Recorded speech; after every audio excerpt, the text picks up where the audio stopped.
शहजाद इकबाल साहब। जी शहजाद साहब, अब काफ़ी अहम मालूमात डीजी ISPR ने भी सामने रखी हैं और एक बहुत ही बड़ा सवाल उनसे किया गया कि क्या कोई भारतीय पायलट तो पाकिस्तान की हिरासत में नहीं है, उसकी उन्होंने तरदीद कर दी है। जी बिल्कुल जुनैद, मेरे ख्याल से कल कुछ सोशल मीडिया अकाउंट्स पे ज्यादातर ये खबर चल रही थी कि भारतीय पायलट है और कुछ लोग ये भी कह रहे थे फीमेल पायलट है, उनको कैप्चर कर लिया है। लेकिन किसी भी वक्त सिक्योरिटी जराए हमें ऐसी कोई बात नहीं बता रहे थे, ना जब हमने उनसे तस्दीक या तरदीद करने की कोशिश की तो उस वक्त भी वो डिनायल आ रहा था और आज भी वाज़ेह तौर पे आ गया कि कोई भी कैप्चर नहीं हुआ है। और अगर होता तो देखिए ऐसी बातें नहीं कि छुपाई जाती हैं। एक तो ये कि अगर कहीं से भी कैप्चर होता, फुटेजेस बन जाती हैं, वीडियोस बन जाती हैं, जैसे अभिनंदन की भी हमने देखी थी।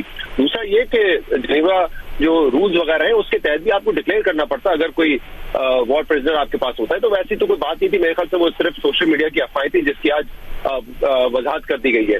बाकी देखिए बड़ी डिटेल में बताया गया है कि जो ऑपरेशन था उसमें हमें क्या कामयाबी हुई है, क्योंकि 7 बजे के करीब जब आपने मिलिट्री ब्रीफिंग जो इंडिया में दी गई उसमें उन्होंने बहुत सारी बातें की थी जो क्लेम थे उनके कि उन्होंने 100 के करीब दहशतगर्द पाकिस्तान में मार दिए हैं, 40 के करीब हमारे अफवाज के लोग उन्होंने शहीद कर दिए हैं। ये बहुत सारे एग्जैजुरेटेड क्लेम थे। ये भी कहा गया कि बहुत सारे तैयारे पाकिस्तान की गिरा दिए, लेकिन अब वाजे हो गया है कि उन्होंने एक तो कोई सबूत नहीं दिया और यहाँ पे जो अभी जो प्रेस कॉन्फ्रेंस खत्म हुई उसमें सारी चीजों के जवाब आगे के कोई जो क्लेम्स हैं उनके वो झूठे हैं, एग्जैजुरेटेड हैं।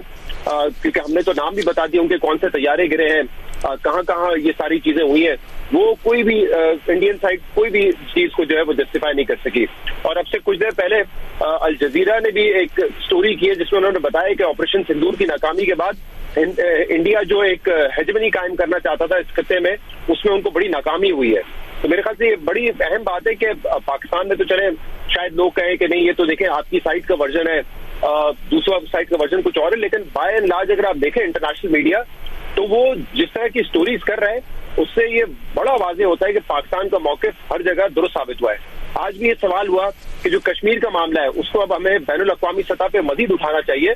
तो एक तो जवाब में मिला कि नहीं ये तो ऑलरेडी यूनाइटेड नेशंस की रेजोल्यूशन भी है, ये तमाम चीजें तो है। लेकिन आप ये देखें ना, डोनाल्ड ट्रंप कश्मीर के मामले पे भी आपको फैसिलिटेट करने के लिए तैयार है। ये खुद इंडिया की एक बड़ी शिकस्त है क्योंकि वो चाहता है कि इंटरनेशनल इशू ना बने कश्मीर और इस पर बात ना हो। लेकिन अमेरिका जैसे मुल्क और उनके सदर का ये कहना कि इस पर भी बात होनी चाहिए और इस पर भी हम फैसिलिटेट करने के लिए तैयार है। तो मेरे ख्याल से हर जगह हर सतह पे जो है वो हमें कामयाबी हुई है, इसका शुक्र अदा करना चाहिए हमें।